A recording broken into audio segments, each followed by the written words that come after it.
안녕하세요. 가족생활지기와 가족치료. 오늘은 7장을 공부하게 되었습니다. 전략적 가족치료, 전략적 가족치료에 대해서 오늘 같이 나눠보겠습니다. 전략적 가족치료는 말 그대로 하나의 타고난 전략을 중심으로 해서 치료자가 세운 전략을 통해서 가족의 역기능을 고쳐보겠다는 그런 접근이라고 볼 수가 있습니다. 전략적 가족 치료자는 한 인간의 행동에 대한 원인을 추적하기보다는 행동의 변화에 초점을 두고 변화에 관심을 두고 있죠. 가족 치료자가 개인 내적인 어떤 문제를 해결하기 위해서 전략을 구안해서 전략을 짜서 책임을 전적으로 가족 치료자에게 있는 치료자가 맞는 그런 특성이 있습니다. 대단히 지시적이고 전략적인 그런 기법이라고 볼 수가 있습니다. 그래서 이름 자체가 스트래티직 패밀리 테라피라고 하는데 이것의 출발은 미국 캘리포니아에 있는 팔로 알토라는 곳에서 이제 시작이 되었습니다. MRI라는 그 멘탈 리서치 인스티튜트 정신연구소 그런 곳이죠. 그런 곳에서 이제 처음에는 베이천이라는 사람, 존 잭슨, 헤일리, 바젤라 위 같은 그런 인물들이 가족치료 연구팀을 만들어서 이제 시작이 됐는데 그곳에 이제 헤일리라든지 그런 인물들이 참여하면서 나중에 전략적 그런 가족치료 모형이 만들어진다고 볼 수가 있습니다. 여기서 보다시피 이제 전략적 가족치료는 가족의 반복적인 역기능적 행동에 어떤 직접적인 개입을 하면서 변화를 유도한다 그렇게 이제 기록을 했는데 역기능적인 행동의 전략을 가지고 직접적으로 치료자가 개입해서 변화를 이끌어 나가는 전략을 가지고 유도하는 그런 전략가라고 볼 수가 있죠. 이것은 아주 간결하고 단기적인 그런 기법을 사용하기 때문에 아주 효율적인 그런 치료라고 이렇게 알려지고 있습니다. 단기적이고 효율적인 그런 단기 치료에 아주 특이한 장점을 가지고 있습니다. 전략적 치료는 세 가지 갈래가 있는데 하나는 MRI 상호작용 모델이 있고 또 하나는 전략적 구조주의 모델, 하나는 밀란 모델 이 세 가지가 나누어지고 있습니다. 모두가 MRI 멘탈 리서치 인스티튜트에서 시작이 됐지만 서로 약간의 방향성이 달랐기 때문에 좀 더 조금씩 차이를 두고 갈라지게 되었습니다. MRI 상호작용 모델은 주로 돈 잭슨이라든지 바첼라 위과 같은 그런 인물들이 발전을 시켰다면 전략적 구조주의 모델은 우리가 잘 아는 제이 헨리가 중심이 되어서 발전을 시켰고 밀란 모델은 이탈리아 밀란에서 계속 발전시킨 것입니다. 체계적 모델이라고 하는데 여기는 셀비니 파라졸리 같은 인물이 중심이 돼가지고 여성이죠. 셀비니 파라졸리 같은 인물이 계속해서 이제 발전을 시킨 그런 모델로 우리가 이해할 수가 있습니다. MRI 멘탈 리서치 인스티튜트라는 이 MRI 정신 연구소, 정신건강연구소라고 할 수 있겠죠. 이것이 유명한데 이것은 처음에 베이천의 영향을 받은 사람들이 이곳에 모여서 이제 여러 가지 체계 이론이라든지 또 의사소통 이론을 가지고 이제 발견을 하고 계속적으로 연구하는 가운데 결국은 여러 가지 가족 치료 모형들이 탄생되는 그런 모태와 같은 역할을 한 것이 MRI 센터라고 볼 수가 있습니다. 전략적 가족 치료의 대표적인 인물이 아마 제이 헬리라고 볼 수가 있는데 물론 세 가지 유형으로 나누어졌지만 MRI 모형, 제이 헬리의 모형, 밀란 모형 이렇게 세 가지로 나누어지게 되지만 대표적으로 제이 헨리가 전략적 구조주의 모델, 전략 모델 대표적인 인물로 그렇게 알려지고 있습니다. 그래서 세 사람 다, 세 유형 다 알아보지만은 결국은 제이 헨리 유형이 많이 알려지고 또 활용되고 있다는 것에 대해서 참조해 주시면 좋겠습니다. 발달 배경은 세 가지, MRI 상호작용 모델과 여기 저희 헨리의 전략적 구조주의 모델, 밀란 체계적 모델, 이렇게 세 가지 유형으로 발전이 되었다는 것을 기억하시면 좋겠습니다. MRI 상호작용 모델은 의사소통에 대해서 연구를 많이 했는데, 이 의사소통은 내용이 문제가 아니고 과정이 문제다. 의사소통이 전달되는 그 과정이 문제다. 이렇게 바라보고 있습니다. 의사소통의 내용은 사실상 문제될 것이 없습니다. 가족 안에서 아버지가 아내에게, 아내가 또 자녀에게 의사소통을 어떤 내용을 전달하는 것, 나는 이런 것을 요구한다. 내 생각은 이렇다. 이런 내용이 문제가 아니고 문제는 그 전달되는 과정에 있어서 역기능이 일어난다고 보는 것이죠. 그래서 이 상호작용이라는 개념을 우리가 좀 더 깊이 있게 생각을 해와야 됩니다. 우리 가족 치료가 탄생하는 것이 개인 심리 치료, 프로이드라든지 유응이라든지 아들러라든지 개인 심리 치료에 역점을 두었던 과거의 그런 대가들, 심리적 대가들에서 벗어나서 가족 치료가 탄생한 것은 개인의 인트라사이킥한 개인의 내적인 심리 문제를 개인을 아무리 치료해도 가족 안에 들어가니까 가족 안에 들어가서 파생되는 문제는 개인의 문제로서는 해결이 되지 않는다는 것을 알고 그래서 가족 간의 상호작용의 문제, 체계 이론으로 일반 체계 이론으로 가족 간의 상호작용의 문제가 결국 발생하기 때문에 결국은 개인의 문제로서는 해결되지 않더라는 것을 깨닫게 되면서 상호작용, 의사소통의 상호작용에 대한 문제를 많이 연구하게 된 것이 MRI 연구의 결과이기도 하고 의사소통이라는 이런 말을 많이 쓰는 이유도 개인 내적인 문제보다는 상호관계 문제를 의사소통의 상호관계 문제를 많이 언급하고 찾기 위해서 그런 이야기를 하게 되는 것입니다. 그래서 의사소통 연구와 에릭슨의 역설적 접근을 접목을 시키고 해결 중심의 단기적 접근 모델을 개발하게 되었다. 이것이 MRI 상호작용 모델, 상호작용, 개인 내적인 문제가 아니고 상호 간의 관계 속에서, 가족 관계 속에서 일어나는 문제다. 그런 차원에서 의사소통 문제는 개인의 문제가 아닌 상호 관계의 문제라는 것을 파악하게 되는 것입니다. 문제를 유지시키는 고착된 정적 피드백 고리가 있다. 정적인 피드백 고리를 확인하게 되고 역기능적인 상호작용을 유지하는 가족 규칙이 있다는 것을 파악하고 그래서 변화 전략을 찾는 것이 MRI 상호작용 모델의 특징이라고 볼 수가 있습니다.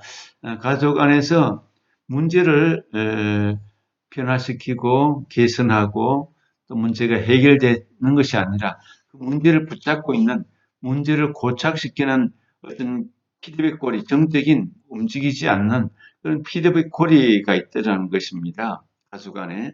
그래서 우리 남편과 아내, 우리 온 가족이 있을 때 그들만의 고착된 바뀌지 않는 그런 정적인 피드백 고리. 예를 들어서 남편이 어떤 명령과 독재적인 언어, 투박한 공격적인 언어를 하면 그에 대해서 맞받아치는 아내의 어떤 패턴의 고리가 있는 거겠죠. 또 그에 대해서 반응하는 자녀의 어떤 피드백 고리가 있습니다. 이 잘못된 병적인 고착된 이 피드백 고리를 확인하고 또 역기능적인 그런 가족 규칙 그것을 이제 파악해내고 그래서 이제 전략을 스트래티직한 이런 전략을 찾는 것이 MRI 상호작용 모델이라고 이해할 수 있겠죠. 핵심이 그렇다는 얘기입니다. 그 다음에 이제 존 헨리의, 제이 헨리의 전략적 구조주의 모델인데, 이 구조주의라는 개념이 붙어 있는데, 헨리가 나중에 50년대에 이제 MRI 그 그룹에 들어가서 일을 하다가 나중에는 이제 한 67년쯤 돼서 MRI 그 센터를 떠나서 그 필라델피아에 있는 아동연구소로 옮기게 되는데 그때 만난 사람이 살바도르 미누친입니다. 미누친이 훨씬 이제 선배고 나이가 많은데 헨리가 미누친에게서 배운 것이 구조주의입니다. 구조주의는 여러 가지 가족 구조, 또 어떤 경계선, 위계 이런 개념들을 이제 배우게 되는데 그래서 저희 헨리가 마다네스와 나중에 이제 같이 활동하고 일도 하지만 특별히 구조주의 모델이라고 이렇게 개념을 붙이는 것이 전략적 구조주의다. 미누친의 영향을 받았기 때문에 그런 것입니다. 그래서 저희 헨리의 전략적 구조주의 모델에는 미누친의 구조주의 개념이 거의 동일하게 많이 반영되고 있다는 것을 알게 됩니다. 그래서 헨리는 그 개념의 핵심을 권력과 통제라는 그런 개념에 집착을 하고 가족 안의 권력 문제, 힘의 문제가 가족 안에 아주 중심 개념이 되고 있습니다. 그래서 헨리는 권력과 통제에 대한 자신의 견해를 이제 주장하고 에릭슨의 임상적 방식, 저항을 처리하는 방법, 지시와 은유적 언어 사용, 역설적 개입 같은 이런 에릭슨의 영향도 많이 받게 되죠. 에릭슨은 주로 MRI에서 영향을 미쳤던 인물이고요. 그다음에 구조주의 관점, 이것이 이제 미누친의 개념이죠. 모두 접목시켜서 발전시켰다. 그러니까 저희 헨리는 MRI에서도 영향을 많이 받았고 구조주의에서도 영향을 모두 받아서 결국 자기는 권력과 통제에 대한 그런 개념으로 발전을 시켜나갔다. 이렇게 이해할 수가 있습니다. 가족 치료적인 관점에서 볼 때 이중구속, 더블 바인드라고 하는 이중구속에 빠지게 하는 역설적 방법의 어떤 정성의 자발적 포기를 유도하도록 이중구속에 빠지는 그런 어떤 틀을 역설적 방법으로 전략이죠. 이것도 전략적인 그런 개입이겠죠. 역설적인 방법으로 스스로 그 문제를 포기하도록 그렇게 접근하는 구조주의 모델, 전략적 구조주의 모델이 헨리의 방법이다. 이렇게 이해하시면 되겠습니다. 헨리는 이제 영향을 에릭슨에게도 받고 미네춘에게서도 받고 또 해서 결국은 나중에 마다네스와 함께 워싱턴에서 가족치료 연구소를 세우고 가족 안에서의 위계 질서와 상호작용 연수의 과정에 초점을 두는 그런 연구를 계속 해 나가게 되죠. 이제 세 번째 파가 밀란 학파인데 밀란은 이제 이탈리아 밀란에서 이제 발전을 시키는 거죠. 사이버네틱스의 영향을 받은 가족 규칙과 항상성에 대한 체계적 모델에 초점을 두고 있습니다. 체계라는 것이 바로 상호작용, 상호의존, 상호관계에 대한 어떤 개인에 대한 기계적인 사고가 아닌 연결망을 가진 그런 이해를 말하는 것이겠죠.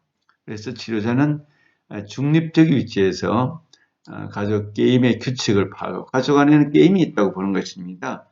개념이 각각 다르죠. 제 혈리는 권력과 통제라는 관점, 특별히 MRI는 상호작용, 의사소통의 어떤 역설적인 상호작용, 피드백 고리 뭐 이런 데 초점을 두었다면 밀라는 가족 게임 그리고 항상성, 체계 모델 이런 데 초점을 두고 있습니다.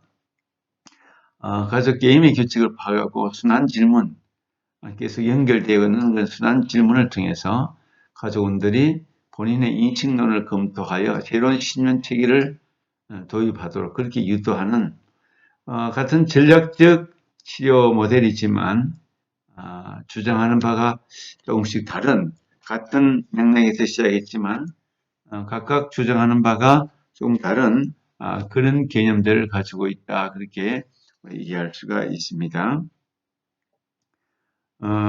이제 그 다음에, 이제 주요 개념들이 있습니다. 이제 주요 개념들을 우리 하나씩 살펴봐야 되는데, 의사소통, 이중구조, 피드백 고리, 가족 항상성, 가족 규칙, 권력과 위계, 가족 게임. 이 개념들이 새 학파마다 조금씩 약간 주장하는 바가 다르기 때문에 그 개념들을 먼저 몇 가지 살펴보도록 하겠습니다. 우선 의사소통은 이것은 MRI 연구에서 주로 많이 주장하고 거기서 핵심 개념으로 떠오르는 그런 내용이 되어 있습니다. 이 MRI 상호작용 모델의 핵심 개념이 의사소통이다. 의사소통의 다중적인 측면을 강조하고 있다. 의사소통은 이제 1, 2, 3, 4, 5번 이렇게 내용이 나와 있습니다만은 의사소통은 여러 가지 차원을 우리가 고려할 수 있겠죠. 말을 하는 것도 의사소통, 말을 안 하는 것도 의사소통, 바디랭귀지도 의사소통, 의사소통 안에 어떤 내용도 있지만 어떤 과정이 중요한 면도 있고 또 인간은 의사소통을 통해서 자기를 드러내고 정체성을 나타내고 어떤 감정이 담겨 있고 또 여러 가지 자기의 어떤 주장하고 싶은 바를 의사소통을 통해서 자기 실현과 자기 가치감, 자기 존재감, 자기 존중감, 이 모든 것들이 의사소통 안에 다 포함되어 있다는 것을 우리는 파악할 수 있습니다. 여기서 모든 행동은 어느 수준에서 의사소통이 된다. 모든 행동이 의사소통이다. 우는 것도 의사소통, 침묵을 지키는 것도 의사소통, 감정이 폭발하는 것도 의사소통, 다 그런 것이죠. 그래서 엮이는 과정일수록 의사소통의 기능상의 상호작용의 어떤 문제를, 다중적인 문제를 가지고 있다고 볼 수가 있는 것이죠. 의사소통은 내용과 관계의 측면을 다 가지고 있다. 내용도 있지만 너와 나의 관계, 부부 관계, 부모, 자녀 관계, 가족 관계 안에 의사소통의 여러 가지 내용과 관계의 측면이 포함되어 있는데 그 내용과 관계가 어떠냐에 따라서 기능적이다, 역기능적이다라는 것을 우리는 알게 되죠. 의사소통이 이루어지는 관계는 대칭적이거나 보완적인 관계다. 대칭적이라는 것은 의사소통이 때로는 대립적이고 또 역기능적이고 때로는 어떤 상호 관계적인 기보다는 어떤 대립을 나타내는 그런 부분도 있지만 또 보완적인 그런 측면도 나타날 수가 있습니다. 의사소통의 관계가 몸이 가까이 있다고 그렇게 상호 교류와 친교가 잘 되는 것도 아닙니다. 의사소통은 멀리 떨어져 있어도 소통이 잘 되는 경우도 있고 또 그렇지 않은 경우도 있죠. 그래서 다양한 내용과 방법을 담고 있는 것이 의사소통일 수 있습니다. 마침표는 의사소통의 중요한 측면이 된다. 마침표가 어디에 두느냐에 따라서 의사소통의 내용이 달라질 수가 있습니다. 마치지 않고 계속해서 말을 이어가는 사람이 있는 반면에 딱 한마디 하고 그만두는 그런 사람도 있고 또 금방 잔소리를 하는 어떤 아내의 예를 든다면 잔소리가 끝난 줄 알았는데 또 이어지고 또 이어지고 또 이어지고 이렇게 할 때 그 역기능을 아주 배나 더 파장시키는 경우가 되겠죠. 중요한 내용을 딱 한마디 강조를 두고 딱 맞춰버리면 그것이 무게가 더 있고 또 내용이 더 진지할 수가 있는데 반복적인 말을 잔소리를 계속 반복할 때 마침표가 끝나지 않을 때 그 대화는 공격이 되고 상처가 되고 아픔이 될 수도 있겠죠. 의사소통에 대한 의사소통이 중요하다. 상위 의사소통이 있다. 의사소통의 어떤 내용을 다시 관리하고 통제하고 이렇게 지시하는 그런 의사소통의 기능도 있다라는 차원을 우리가 생각해 볼 수가 있습니다. 이중구석의 개념이 있습니다. 발신자, 특히 권력을 가진 자가 듣는 자, 청자에게 의사전달을 할 때 모순된 메시지를 보내는 역기능적 의사소통 형태, 청자의 정서적인 혼란을 야기한다. 그렇죠? 이중구속, 더블 바인드, 내가 원하는 바와 원치 않는 바 두 개를 담아서 메시지를 보냅니다. 우리 아내가 남편에게 우리 외식을 합시다. 라는 그런 게 질문을 했을 때, 요청을 했을 때, 여보, 우리 오늘은 피곤하니까 외식합시다. 남편이 몸이 피곤하고 또 돈 드는 것이 아까워서 그래 갑시다. 만약에 이렇게 답변을 했다면 그것은 긍정적으로 가겠다는 뜻이 아닙니다. 말은 가겠다고 했지만 마음은 가고 싶지 않은 거죠. 이중적인 그런 의미가 담겨 있습니다. 우리 아이들에게도 엄마가 이중적인 메시지를 보낼 때가 참 많이 있습니다. 아이들이 무엇을 요구할 때 아주 퉁명스럽게 답변하는 것은 이중적인 그런 의미를 담고 있는 거겠죠. 이런 것이 반복되고 혼란될 때 가족 안에서 역기능적인 의사소통이 되고 가족치료 초기 1950년대경에는 이런 이중구석적인 상황이 많이 생기면 지금 분열증이 생긴다. 그런 관점에서 이해하기도 했습니다. 피드백 고리, 가족은 피드백을 통해서 정보 교환을 하고 서로 행동을 통제하거나 확정하기도 합니다. 피드백이 어떻게 나오느냐, 적극적으로 나오느냐, 부드럽게 나오느냐, 또 피드백을 아예 안 하느냐, 이런 거에 따라서 역기능의 모습이 나타날 수 있겠죠. 변화에 저항하여 가족을 원래의 평행 상태로 돌아오게 하는 부적 피드백 고리와 현재 상태를 벗어나 변화를 시도하는 정적 피드백 고리가 규칙에 의해서 규제가 된다. 예. 부적 피드백 고리가 있고 정적인 피드백 고리가 있습니다. 반응을 어떻게 하느냐, 반응을 부정적으로 하느냐, 긍정적으로 하느냐에 따라서 피드백 고리가 다양하게 나타날 수가 있겠죠. 이것이 가족의 어떤 모습이 포근하다, 따뜻하다, 차갑다, 역기능적이다 이런 모습을 드러내는 의사소통, 어떤 관계 또는 규칙 이런 면에 있어서 여러 가지 영향을 미치는 것입니다. 첫 번째 타임을 여기까지 일단 하겠습니다. 수고하셨습니다.